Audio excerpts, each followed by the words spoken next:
संसदेत चर्चा न करता हुकुमशाही पद्धतीने अध्यादेश काढून शेतकरी विरोधी विधेयक पारित केल्याबद्दल तेल्हारा कृषी उत्पन्न बाजार समिती येथे काँग्रेसतर्फे मोदी सरकारचा जाहीर निषेध करण्यात आला व यावेळी शेतकरी विरोधी बिलाचा जाहीर निषेध, कृषी उत्पन्न बाजार समितीत नष्ट करणाऱ्या बिलाचा जाहीर निषेध, अडते लहान व्यापारी, हमाल, मजूर यांना कायमचे बेरोजगार करणाऱ्या बिलाचा जाहीर निषेध करून जागो किसान जागो अशा घोषणा देण्यात आल्या। यावेळी काँग्रेसचे पदाधिकारी, युवक काँग्रेसचे पदाधिकारी व कार्यकर्ते मोठ्या संख्येने उपस्थित होते। हा जो कृषी कायदा केलेला आहे हा शेतकऱ्यांच्या मुळावर उठलेला आहे।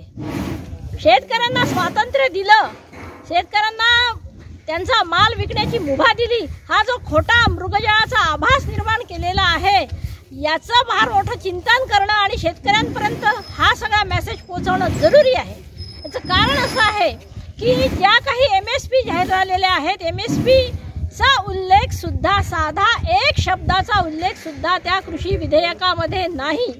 उद्या जर कॉन्ट्रॅक्ट बेसवर जर शेती केली, शेतकऱ्याला अतिशय मट्टी मोल भावाने तो माल विकावा लागेल आणि विशेष म्हणजे मोठ्या व्यापाऱ्यांना जी सुविधा दिली की तुम्ही कितीही साठा करू शकता, हा एक फार मोठा ज्वलंत प्रश्न आहे। कारण जर शेतकऱ्यांकडून कमी भावात घेऊन त्यांनी जर साठा केला मोठ्या व्यापाऱ्यांनी आणि नंतर जर तो माल विकायला काढला तर जो शेतकरी धान्य पिकवतोय त्यालाच अतिशय जास्त भावात, गोरगरीब सामान्य जनतेला अतिशय जास्त भावात ते धान्य विकत घ्यावे लागणार आहे।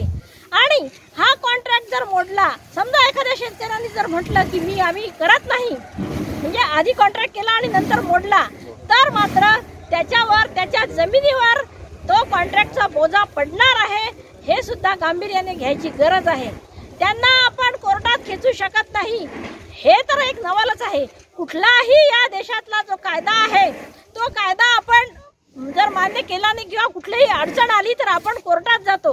इथे आपण कोर्टाची पायरी चढू शकत नाही। इतकं प्रोटेक्शन त्या व्यापाऱ्यांना दिलेलं आहे, ही फार गंभीर बाब आहे।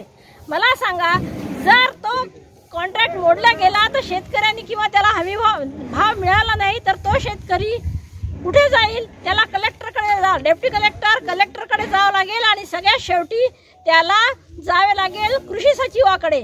मला सांगा, हजारो लाखो प्रकरणं जर कृषी लोकांकडे, कृषी खात्याकडे येतील तर खरंच आपल्याला न्याय मिळेल का? अरे justice delayed is justice denied हे वाक्य आहे की तुम्हाला न्याय तुमचा प्रलंबित झाला तर तो न्याय नाही आहे। आणि म्हणून शेतकरी बांधव, आज कॉन्ट्रॅक्ट बेसच्या नावावर सगळी आपली शेती हडप करण्याचा जो डाव आहे तो हाणला गेला पाहिजे। कॉन्ट्रॅक्ट बेस शेती जी झाली होती पूर्वी, त्यामध्ये सरकार स्वतः तारण ठेवत होतं मोठ्या व्यापाऱ्याकडून। या विधेयकामध्ये ही सोय झालेली नाही, हे कलम काढून टाकण्यात आलं आहे। म्हणून सगळ्या गोष्टींचा उहापोह करून सगळ्या शेतकऱ्यांनी जागृत होऊन हा कायदा हाणून टाकायला पाहिजे, असं माझं मत आहे। विलास बेलाडकर सह संदीप सोळुंके, विदर्भ न्यूज, तेल्हारा।